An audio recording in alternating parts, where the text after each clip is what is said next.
Hello.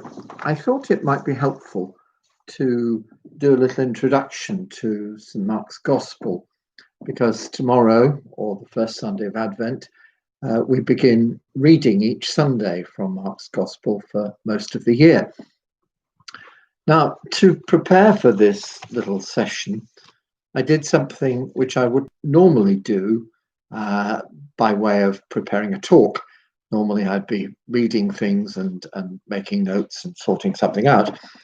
But what I did by way of remote preparation for this was to look at a YouTube video of Alec McCowan, the actor who died some years ago,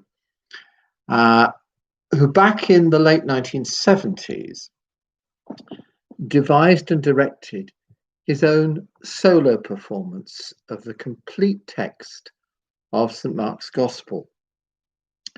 It received international acclaim, and it attracted, nominations for various theatrical awards.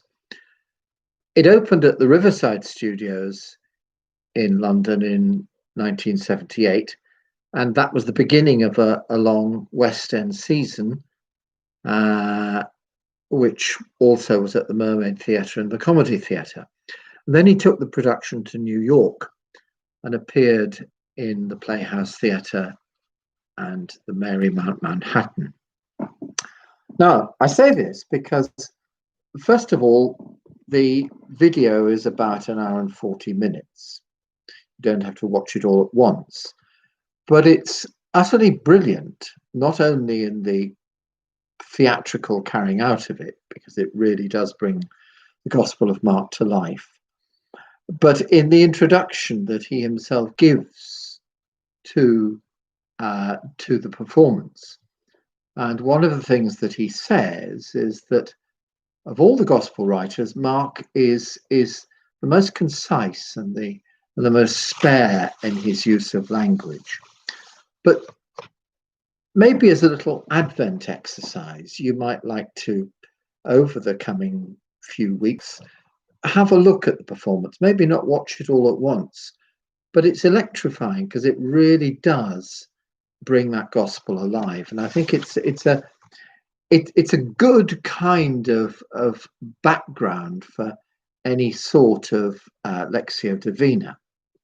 So that's my recommendation at the start. But now let me fill in a little bit about Mark from my own perspective and from things that I've come across. The first thing that we know about Mark's Gospel is that it's almost certainly the earliest, and it is quite definitely the shortest of all the Gospels by quite a long way. We notice that there's a lot missing from the familiar material we find particularly in Matthew and in Luke. There's no account of the birth of Jesus. We don't see those famous parables like the prodigal son or the good Samaritan. We don't see any real teaching from the Sermon on the Mount. We have nothing of the resurrection appearances of Jesus, just the promise that he would appear and go before them into Galilee. But for all that, it's got real quality. So to explore the shape of the gospel, one of the things we can do is look, as it were, at the locations, the places that are prominent in the Gospel of Mark. The gospel begins, for just half a chapter, in the wilderness, the place of baptism and the place of temptation. So it's a kind of scene setter for the whole gospel. And it sort of encases the end of the gospel, where Jesus is placed in the tomb. And that is, if you like, another wilderness, another place of loneliness. But then the greater part of the gospel, from part way through chapter 1, right through to the middle of chapter 8, is the section which is set in Galilee. And it's in Galilee that Jesus works lots of miracles. He's a mighty one that's promised by God at work. And sometimes we see him, as it were, moving out of the comfort zone into pagan territory. He had a mission primarily to the people of Israel, but ultimately to the Gentiles. Then after the Galilee section, we find what is often known as the way section, from chapters 8 to 20, from chapter 8 to the end of chapter 10. And the phrase "on the way" occurs several times. He's on his way to Jerusalem. And this section starts by Jesus asking his disciples what people are saying about him. And then once Peter has professed his faith and said what he thinks and what he believes, he talks about his suffering and death. And the suffering Christ, this part of the gospel is largely about him with his disciples, and his teaching is addressed to them and not to crowds. And what he's trying to do is to get them to understand where they fit into the picture. He talks about the way of the cross, and he tells them that they must travel that way as well. But they can't really see what he's getting at. They can't see what he's trying to say. And the section ends with the story of the blind man. And the symbol of the blind man is a symbol of Jesus attempting to heal the blindness, the understanding of the disciples. Then in chapter 11, we see Jesus in Jerusalem. He reaches Jerusalem, and this begins the section that takes up most of the remainder of the gospel. He has a very brief ministry in Jerusalem through to his passion and death. But Jerusalem is barren territory in a way. There are no miracles in Jerusalem at all. Galilee is full of miracles, nothing at all in Jerusalem. And we see Jesus becoming more passive, not sort of taking a back seat, but we see Jesus in this part of the gospel becoming the victim of the action of other people. And after the burial of Jesus, the gospel ends with a short epilogue. And as I said, that's like the prologue at the beginning. It's the story of the wilderness to the tomb. And the tomb, as I said, is another kind of wilderness. In the wilderness, John the Baptist makes the promise of new life. And at the tomb, when the women visit, a young man in white makes another promise of new life. Jesus started his ministry in Galilee, and that's where he will be found after his resurrection. Mark gives us no account of what happens next. We're almost invited to pick up where the women left off. So that gives us a shape of the gospel, which is so very different from Matthew and Mark in particular, and certainly very different from John. Mark's gospel gives us the most human portrait of Jesus. We see him tired and hungry. We see him angry. We see him amazed. We see him compassionate. We see him discouraged. We see him indignant. We see him full of love and of grief. We see the whole gamut of human emotion running through the life of Jesus. Just as he started his ministry in Galilee, that's where he goes after his resurrection. Jesus doesn't know everything, and his power is often limited by others' lack of faith. In the other three Gospels, especially in John's Gospel, we have a more exalted image of Jesus. But for Mark, though he's fully human, he does have a unique relationship with God, and in his broken humanity, he reveals himself to be the true Son of God. So Mark emphasizes that in Jesus, we find the powerful presence of God's rule. It's arrived in Jesus and in his ministry. And that's why early on in chapter 1, we read these lines, and they sort of sum up the purpose of the gospel. The time is fulfilled and the kingdom of God has come.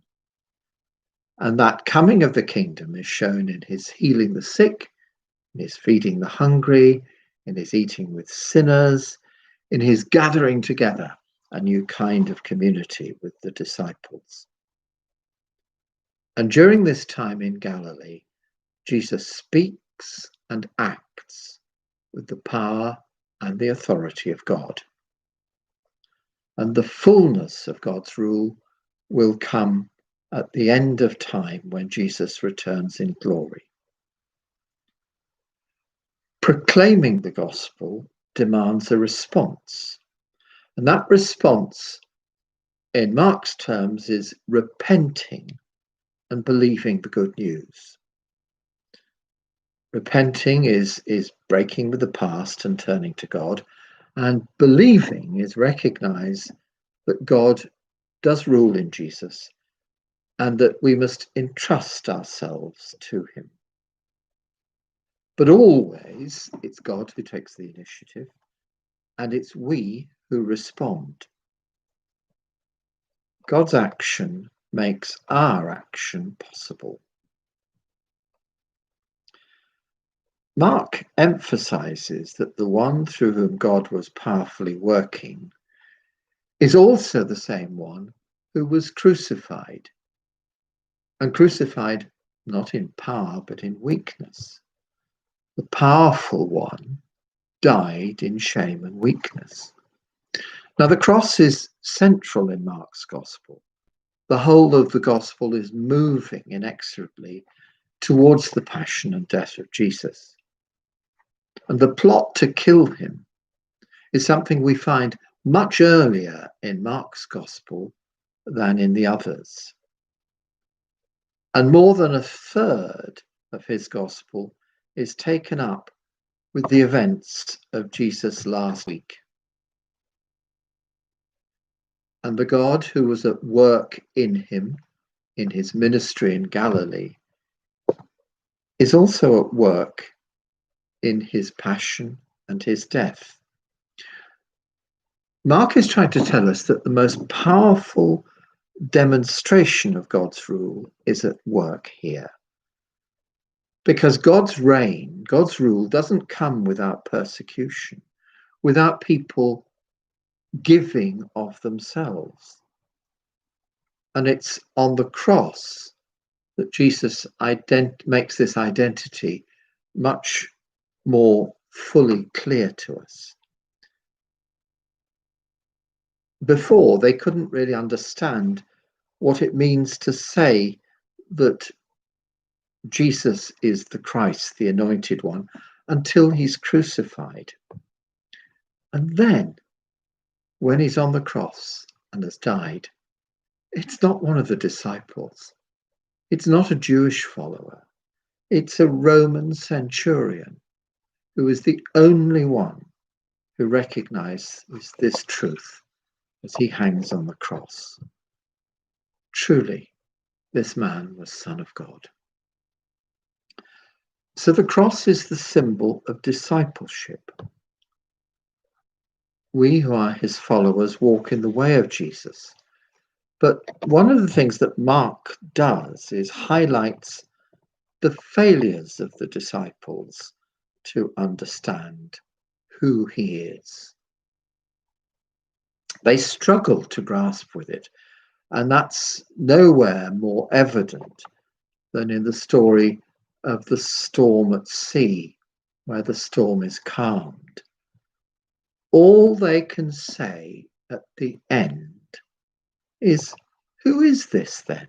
Because both wind and the sea obey him.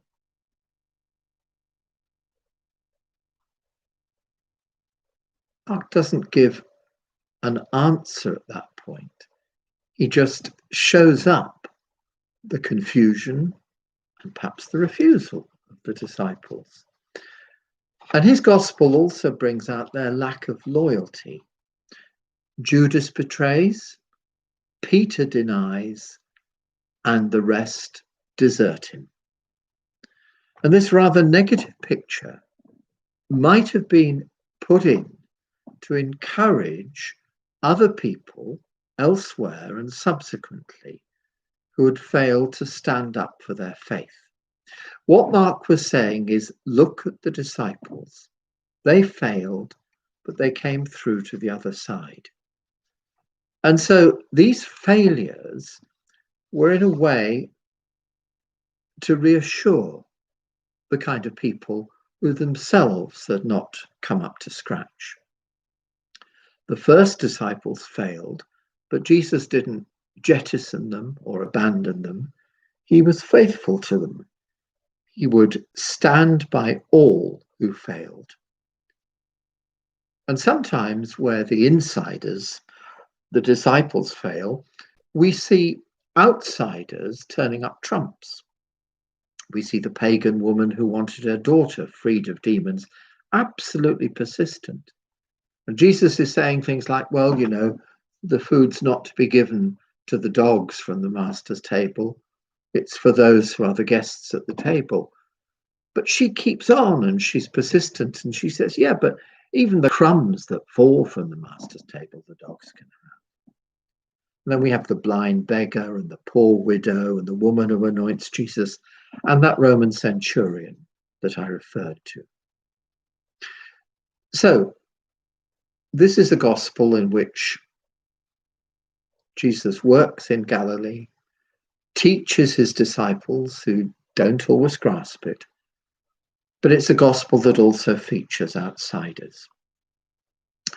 So the reason I've done this in preparation for the first Sunday of Advent is a way of saying how useful Lectio Divina can be for a deeper understanding of the gospel. Because each time we have a Lectio Divina, we'll be focusing on Mark's gospel, or later in the year on the 6 weeks when we go to John's gospel. So this, if you like, this introduction to Mark is a way of saying, well, why don't you join me each week for the Lectio Divina, which will be largely focused on Mark and which will, I hope, ultimately bring you to a better understanding. And I go back to where I started. Why not try to watch Alec McCowan's wonderful dramatization of the Gospel of Mark? And as he says, it's found, he's taken it entirely from the authorized version. Tells a lovely little story in there where somebody contacted him and wanted to know, had he written it himself? So even if the language of the authorized version, King James Bible, isn't that familiar to you, nonetheless, I promise you it comes alive in Alec McCowan's performance. So make the most of Advent and make the most of the year of Mark. Goodbye and God bless.